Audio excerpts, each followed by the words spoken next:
This podcast is brought to you by Velena. Welcome back to the AI Analysis Podcast. We've gotten word that a new movie about the Nuremberg Trials is coming out this November, and in anticipation, we thought we would tell our listeners all about this world-changing historical event. Absolutely world-changing, but, it's easy to forget just how close it came to not happening at all, not in the way we remember it anyway. Yeah. Right after World War II ended, the biggest question for the Allies was, well, what on earth do we do with the Nazi leadership? These were the people behind, unimaginable destruction and crime. And the mood back then, it wasn't exactly calm deliberation, was it? I mean, the news was just pouring out from the liberated camps like Bergen-Belsen, Dachau. The public was absolutely furious. Furious is an understatement. Raw fury, I think you said. And that was widespread. A lot of people, including some very high-up politicians in the Allied governments, were basically calling for summary executions. Just line them up against a wall. Done. It seems almost understandable, that visceral reaction given the horrors they were uncovering daily. Oh, completely understandable. Vengeance was the gut instinct. Right. We know people like Winston Churchill, even initially U.S. Secretary of State Cordell Hull, they were leaning towards bypassing any kind of formal trial. They saw it as a political necessity, not a legal one. Churchill apparently called it political action, basically lynch law. Wow, so it really took a conscious effort, a real stand, to push back against that tide of, wanting immediate retribution. A huge effort. And the Americans, particularly Supreme Court Justice Robert H. Jackson, who became the chief U.S. prosecutor, and Secretary of War Henry Stimson, they really spearheaded that push for a legal process. So what was their core argument? Why insist on courts and lawyers when the easier path seemed, faster? Jackson, and Stimson too. Stimson was apparently very against what he called the bloodthirsty approach. They understood something crucial. Jackson especially felt that justice needed to achieve more than just killing a few leaders.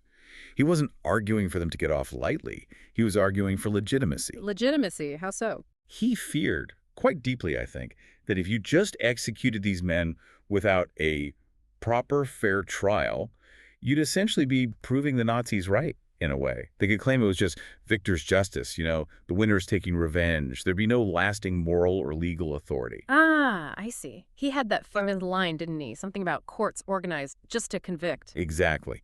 He said, if you're already determined to execute someone, there is no occasion for a trial. The world yields no respect to courts that are merely organized to convict. He insisted that by sticking to the highest legal standards, even for these men, the Allies would actually elevate the whole process. That's a really powerful idea. It forced them to put the very concept of the rule of law on trial, almost. In a way, yes. Yeah. Could the rule of law handle something this horrific and still function fairly? It was a massive philosophical shift away from just political convenience towards setting a lasting legal example. It wasn't easy. I can only imagine the pressure. And given the sheer scale of what the Nazis did, the systematic murder of millions, the Holocaust, any legal response had to be completely unprecedented. Right? Absolutely.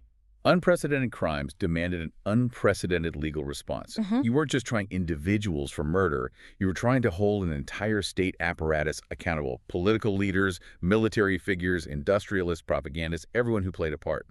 That's what led to the creation of the International Military Tribunal, the IMT. And the location they chose? Nuremberg. That wasn't accidental, was it? Not at all. Hugely symbolic. Nuremberg was in many ways the spiritual birthplace of Nazism. It's where Hitler held those massive, infamous party rallies. It's where the terrible anti-Jewish Nuremberg laws were announced in 1935. So holding the trial there was like turning their own stage against them? Precisely. Turning the cradle of Nazism into the place where its crimes were legally condemned.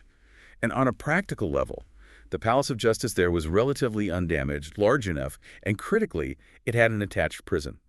That meant they could securely hold the 22 main defendants right there throughout the trial, which lasted for months. And the record of this trial, it's unusually complete, isn't it? We have more than just transcripts. We really do. The entire thing, every word spoken, every piece of testimony, every cross-examination was recorded onto thousands of audio discs, over 2,000 of them. For years, decades actually, many of these were locked away, barely listened to, partly out of fear they might be stolen or damaged. But now they've been digitized. Yes. And that effort has brought the whole trial back to life in an incredibly vivid way. You can actually hear the voices, the tension, the testimonies that literally reshaped international law. It's quite something. So the overall mission then was just immense. hold individuals accountable for state-sponsored atrocities, and maybe even more importantly, set a precedent that waging aggressive war and committing mass murder are international crimes. Not just about the past, but trying to prevent the future. Absolutely. Punish the guilty, yes, but also build a legal firewall for the future. Yeah. And that brings us right into the huge legal hurdles they had to overcome just to get started. Right. The IMT itself, setting up the first truly international criminal trial in history, that sounds complicated. Complicated is putting it mildly. You had four major allied powers, the US, the UK, France, and the Soviet Union, each with completely different legal systems, different languages, different political priorities, all trying to agree on a single set of rules, appoint judges, appoint prosecutors. It was a massive experiment. Could international law actually work in practice? A logistical nightmare, I'd imagine. So how did the prosecution even begin to build a case, especially against men who probably believed they were just following orders or the laws of their own country? They had one huge advantage, a sort of grim windfall from the war's end. Germany's unconditional surrender meant the Allies got access to practically everything. All the German government files, military records, party documents, mountains of paper. The Nazis were notoriously meticulous record keepers, weren't they? Incredibly so. Yeah.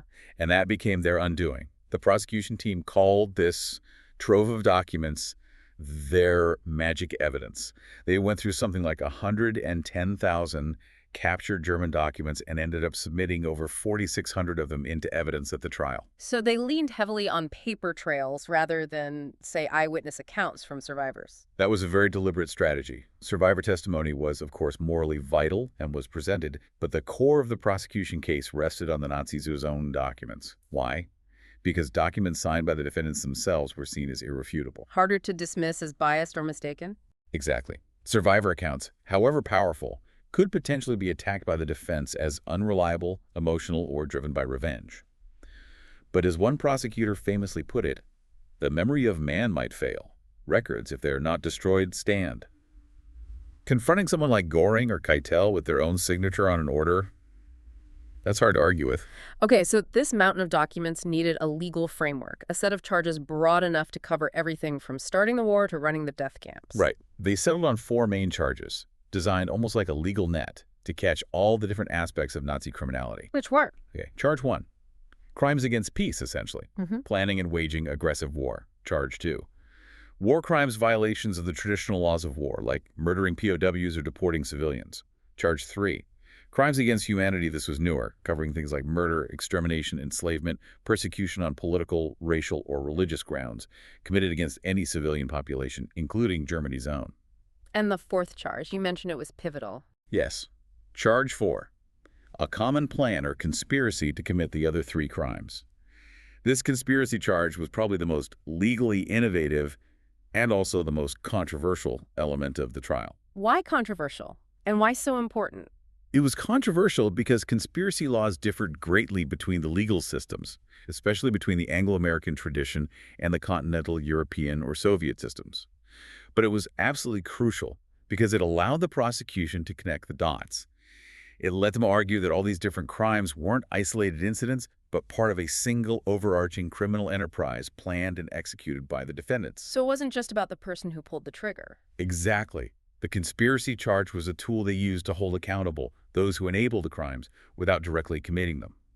Think about the industrialists who used slave labor, the bankers who financed rearmament knowing its purpose, the propagandists who whipped up hatred, the bureaucrats who drafted discriminatory laws. So even if you didn't personally kill anyone, if you knowingly participated in the system that led to mass murder, the conspiracy charge could reach you. Precisely.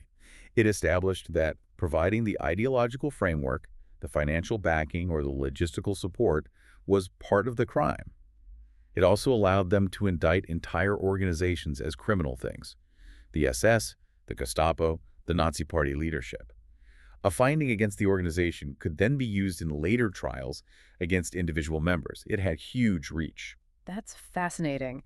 And to actually argue this complex case, they needed some serious legal firepower. They certainly assembled a dream team, as you say.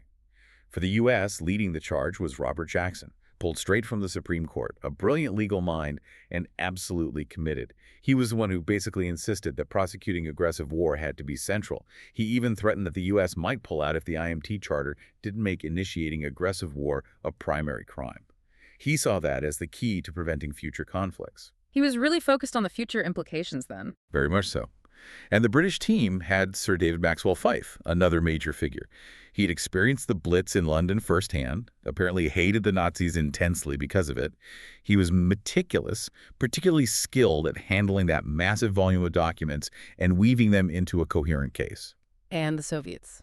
They were represented by General Roman Rudenko. He was known primarily as a powerful orator, chosen perhaps for his ability to deliver strong condemnations. But it was also clear his instructions came directly from Moscow. He had less independence than, say, Jackson or Maxwell Fyfe. So they have the court, the charges, the prosecutors. The first big hurdle, legally speaking, was proving that starting the war itself, crimes against peace, was actually a crime under international law at the time. That sounds like a tough sell historically. It was the absolute crux of the legal debate. Jackson's famous opening statement hammered this point. To initiate a war of aggression is the supreme international crime, he argued, because all the other horrors flowed from that initial act. But you're right, historically, sovereign nations pretty much had the right to go to war. Establishing aggressive war as an international crime for which individuals could be prosecuted was a monumental leap. And the defendants, especially someone like Hermann Göring, must have fought hard against that specific charge. Oh, Göring absolutely did. He was the most dominant figure among the defendants in the dock. Intelligent, defiant. His main defense regarding Germany's massive rearmament in the 1930s, which clearly violated the Treaty of Versailles, was that it was purely defensive. He claimed they were just protecting themselves. Yes. He argued Germany had been weakened and humiliated after World War I and needed to rebuild its military simply to ensure its own security, to restore its sovereignty, not to prepare for conquest. He portrayed himself as a patriot, not an aggressor. But the prosecution had something to counter that narrative, right? This is where those captured documents came in again. Exactly. They had the smoking gun, Yeah. the Hossbach Notes or Hossbach Memorandum. This was the record of a secret meeting Hitler held with his top military commanders way back on November 5th, 1937. And what did these notes reveal? They revealed, in startling detail, Hitler laying out his explicit plans for acquiring living space, Lebensraum, by force. He specifically targeted Austria and Czechoslovakia, outlining potential timelines and scenarios for invasion. It was a stunning revelation, as reports at the time called it. Why was that document so devastating for the defense? Because it proved premeditation. It showed, clear as day, that the plan for aggressive war wasn't a reaction to events in 1939, but had been formulated years earlier at the highest level. It completely undercut Göring's claims of defensive intentions.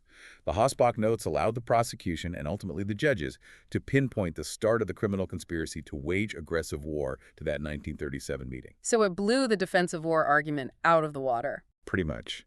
And the prosecution didn't stop there. They also attacked the Nazi narrative about the early annexations, Austria in 1938, Czechoslovakia in 1939, showing they weren't peaceful unions, but achieved through brutal coercion. How did they demonstrate that coercion? More documents. Yes, and some pretty dramatic ones.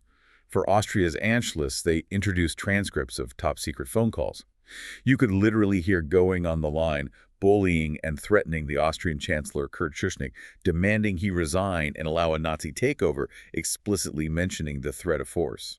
Hearing Göring's voice making those threats in the courtroom must have been incredibly powerful. And Czechoslovakia, I remember reading that was particularly ugly. It was described as like a scene from a gangster movie almost. The elderly Czech president, Emil Hácha, was summoned to Berlin late at night, kept waiting for hours, and then subjected to intense pressure by Hitler and Göring. Göring apparently bragged that his Luftwaffe could flatten Prague in hours if Hácha didn't sign the country over. Just pure intimidation. Pure intimidation. Hácha, apparently frail and suffering from a heart condition, eventually collapsed under the pressure and signed. The prosecution argued these weren't diplomatic negotiations. They were acts of extortion backed by the threat of overwhelming violence, essentially criminal acts. Okay, so they established the planning and the coercion. What about the actual start of the war, the invasion of Poland in September 1939? The Nazis always claimed Poland attacked first, right? That was the official Nazi story, yes. They claimed Polish soldiers had attacked a German radio station near the border, forcing Germany to defend itself. This was crucial for their justification narrative. But the prosecution had evidence to debunk that too. They had a star witness, kept under wraps until the right moment. Major General Erwin von Lahausen. He was a high-ranking officer in the Abwehr, German military intelligence, and crucially, He was willing to testify against the defendants. A German general testifying against Göring and Keitel. That must have caused a stir. A massive stir. It was described as a bowl-'em-over moment. The Hausen testified directly that the whole Polish attack story was a complete fabrication, a staged event orchestrated by the Germans themselves. How did they stage it? He revealed that the Germans took prisoners from concentration camps, dressed them in Polish army uniforms, drove them to the border area near the radio station, murdered them, and then arranged their bodies to look like casualties from a Polish assault. It was a cold-blooded false flag operation to create a pretext for invasion. That's chilling. How did the defendants react to that testimony? Göring, in particular, was reportedly furious.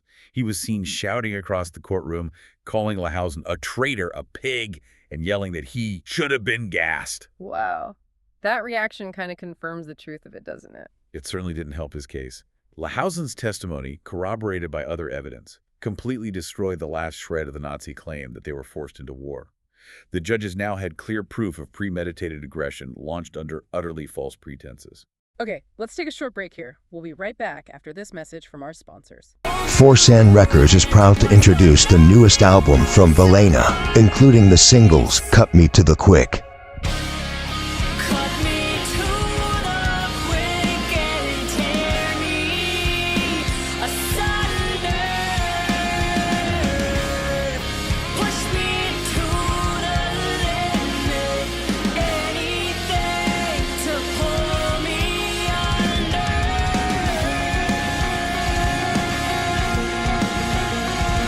and Remedy.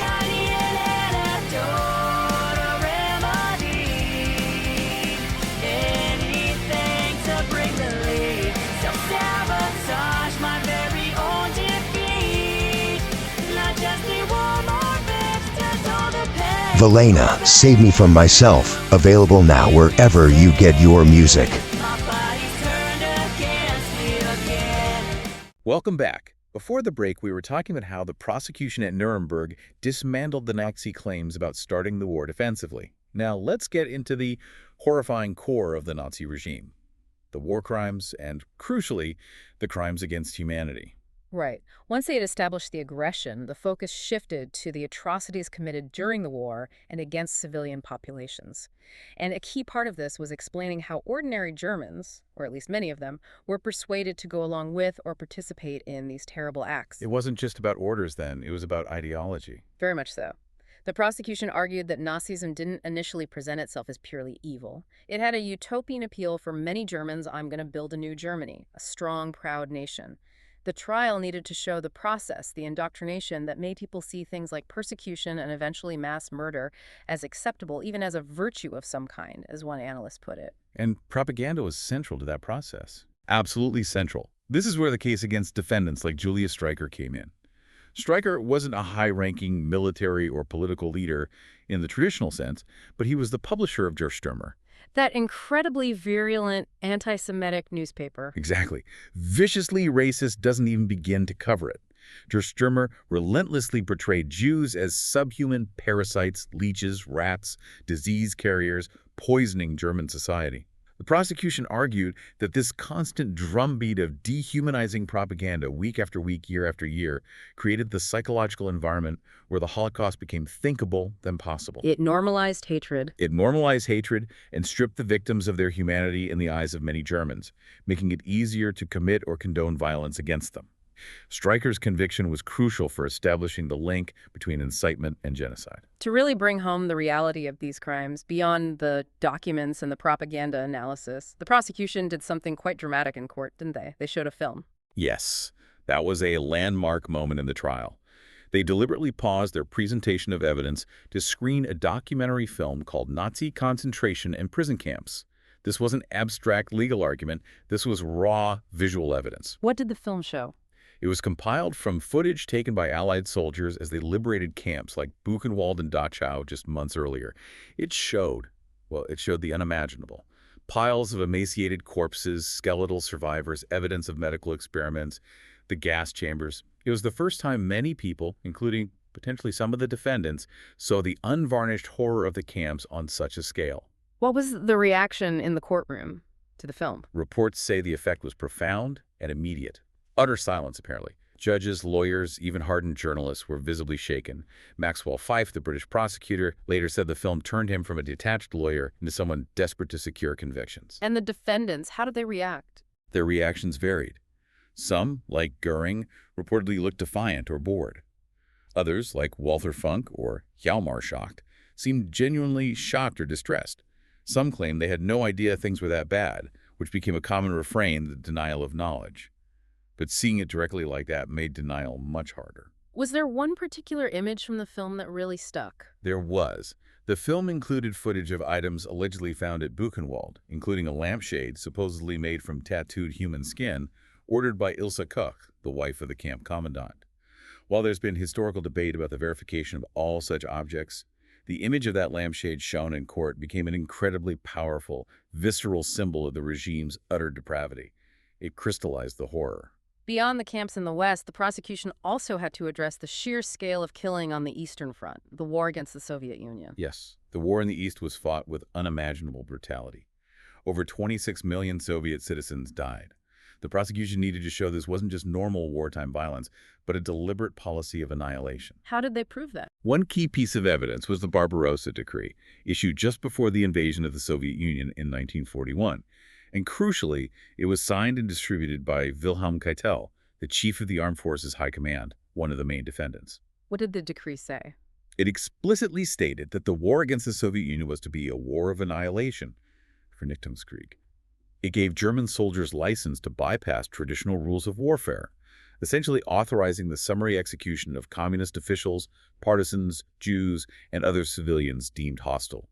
It was a direct order from the top condoning mass murder. So Keitel, by signing and passing that on, was directly implicated. Directly implicated. He couldn't claim ignorance. He authorized a policy he knew violated international law. But perhaps the most chilling testimony about the implementation of this annihilation policy came from a different kind of witness, Otto Ohlendorf. Moellendorf. He commanded one of the Einsatzgruppen, right? The mobile killing squads. That's right. He commanded Einsatzgruppe D, operating in the southern sector of the Eastern Front. And his testimony was profoundly disturbing. Yeah. Precisely because of how calm and bureaucratic it was. What did he testify about? He gave detailed first-hand accounts of the Einsatzgruppen's operations. He calmly explained the procedures for rounding up victims, mostly Jews, but also Roma and communist officials, taking them outside villages, forcing them to dig pits, and then systematically shooting them, men, women, and children. He admitted, matter-of-factly, that the unit under his command murdered approximately 80,000 people. Just stated it, like reporting figures. Exactly. No remorse, no visible emotion, just a detached administrative account of mass murder. Ohlendorf himself was an intellectual, an economist, not some foaming-at-the-mouth brute. His testimony was perhaps the starkest illustration of what Hannah Arendt would later call the banality of evil. The idea that normal people can commit horrific acts as part of a bureaucratic system. Precisely. His testimony showed how systematic genocide could be organized and carried out with chilling efficiency by seemingly ordinary, educated individuals. It was a terrifying preview of the Holocaust's industrial scale revealed later. It's horrifying. This brings us to the defendants themselves. The trial wasn't just about the crimes, but also about trying to understand the criminals, wasn't it? There was a lot of psychological focus. There really was. The Allies, particularly the Americans, were fascinated and perhaps disturbed by the question of who these men were. Were they monsters? Were they clinically insane? They brought in psychologists, most notably Captain G.M. Gilbert, to interview and test the defendants extensively. What kind of tests did they do? IQ tests, Rorschaching, plot tests, interviews. They were trying to build psychological profiles. Were these men fundamentally different from normal people, or was it something scarier? And the conclusion? The conclusion was, in many ways, the scarier option. Gilbert found that, by and large, these were not psychopaths in the clinical sense, nor were they unintelligent. Their average IQ was actually quite high, above the general population average. They were, as he put it, terrifyingly normal people. Terrifyingly normal. That raises some deeply uncomfortable questions, doesn't it? Immense questions. If these apparently normal, often cultured, high IQ individuals could become key players in a system of mass murder, what does that suggest about human nature? About the power of ideology, obedience, and circumstance? It implied that the capacity for such evil wasn't confined to a few monsters, but potentially latent in many people under the right or wrong conditions. That psychological drama played out in the courtroom, too, with some defendants putting on quite a show. Rudolf Hess, for example. Ah, Hess. Hitler's former deputy who'd bizarrely flown solo to Scotland back in 1941 and been imprisoned ever since. His behavior at the trial was erratic, to say the least. For most of it, he claimed complete amnesia. Amnesia. He claimed he couldn't remember anything. Pretty much.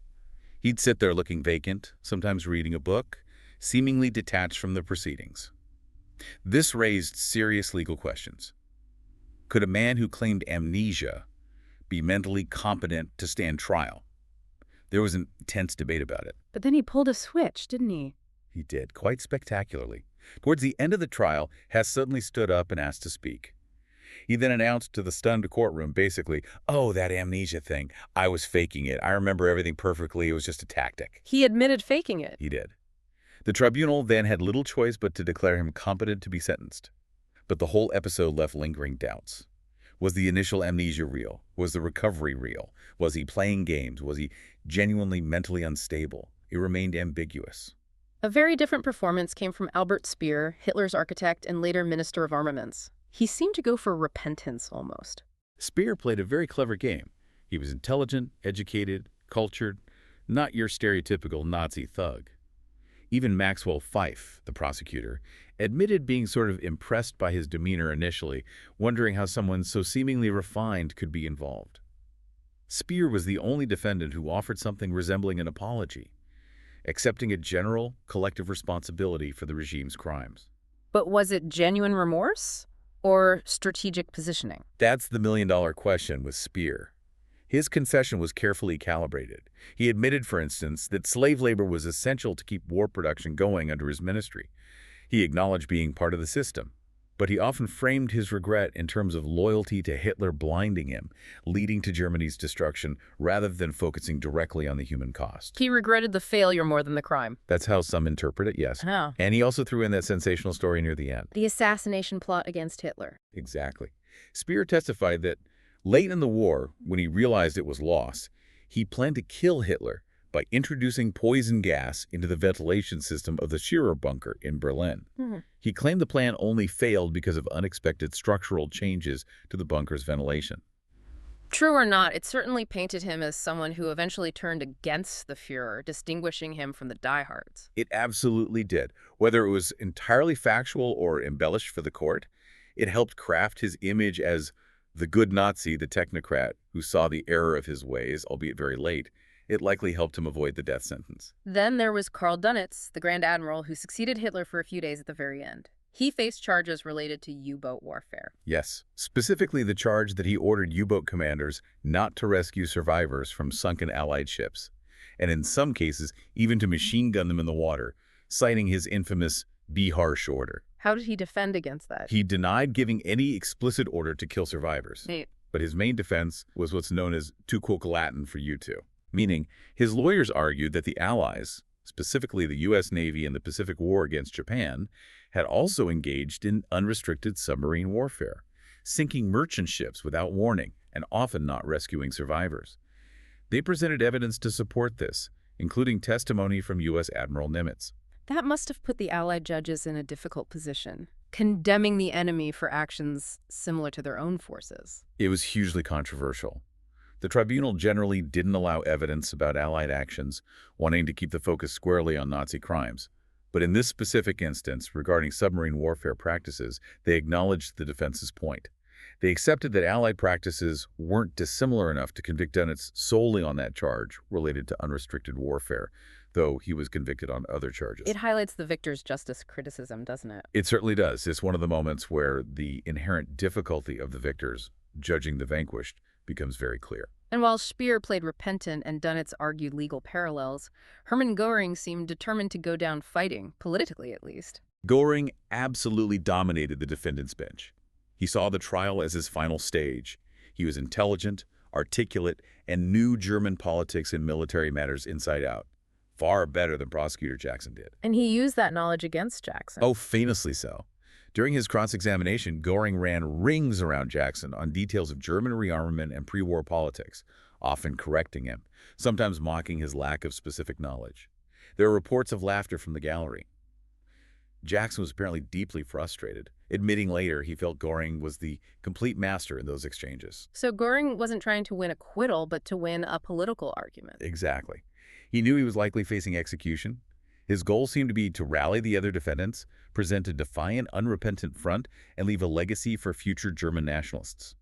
He accepted overall political responsibility for the Third Reich, but refused to recognize the court's legal authority over him. He wanted to be seen as dying for Germany, not as a common criminal. A battle for narrative right to the end. Right to the very end. So, after all the evidence, the testimony, the psychological drama, the court finally delivered its verdicts.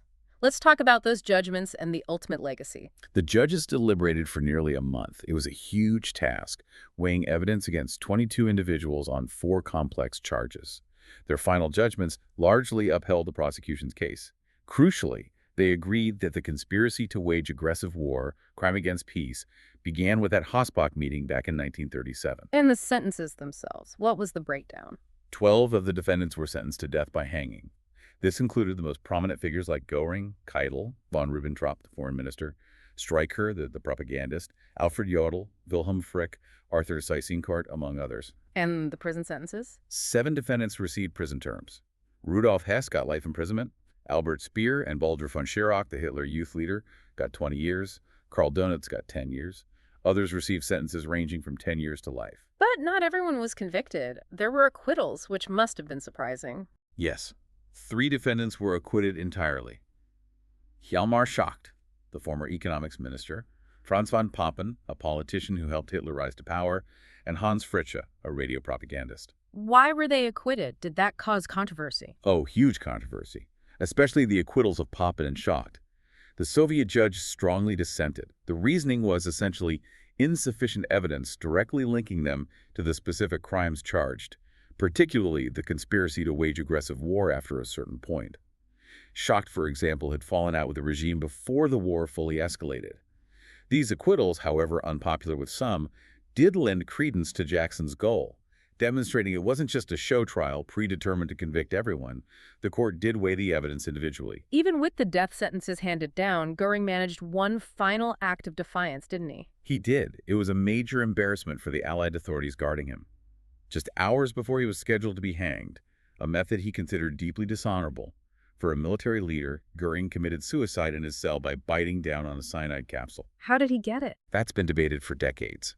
Theories range from it being hidden on his person all along to being smuggled in by a sympathetic guard or even his lawyer. However he got it, he succeeded in cheating the hangman, achieving the defiant end he seemed to want. A massive humiliation for the Allies, as you said. So the remaining 10 were hanged. Yes, the executions proceeded under extremely tight security later that night. And Rudolf Hess, with his life sentence, began his long, lonely incarceration in Sandow prison in Berlin. How long was he there? For 41 years. He eventually became the sole inmate, outliving all the others, until his death in 1987, a strange, solitary postscript to the trial. Looking back now, decades later, despite the criticisms, the Quoque issues, the fact it was Allied judges, what is the undisputed legacy of Nuremberg? Its legacy is monumental, truly world-changing. Firstly, it provided the first comprehensive, documented exposure of the Nazi regime's crimes, especially the Holocaust, to the entire world, the intricacies and machinery of destruction laid bare. But legally, what did it establish? Legally, it established fundamental principles. The most crucial was that individuals, including heads of state and high government officials, can be held criminally responsible under international law for massive violations like war crimes and crimes against humanity. The defense of just following orders was significantly limited. And importantly, it cemented the idea that planning and waging aggressive war is the supreme international crime. So it wasn't just a one-off event. Not at all. These became known as the Nuremberg Principles. They formed the bedrock for all subsequent developments in international criminal law. The ad hoc tribunals for the former Yugoslavia and Rwanda in the 1990s drew directly on Nuremberg precedents. And ultimately, Nuremberg paved the way for the creation of the Permanent International Criminal Court, the ICC.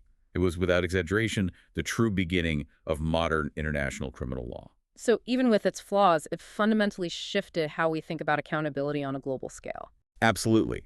It demonstrated that with political will, international justice is possible, even after unimaginable atrocities. The challenge ever since has been for the world to consistently live up to the standard Nuremberg set. There's so much more to learn about the Nuremberg trials, and we only have a limited time. We encourage you to do your own research as well. What historical event would you like us to talk about next? Let us know in the comments.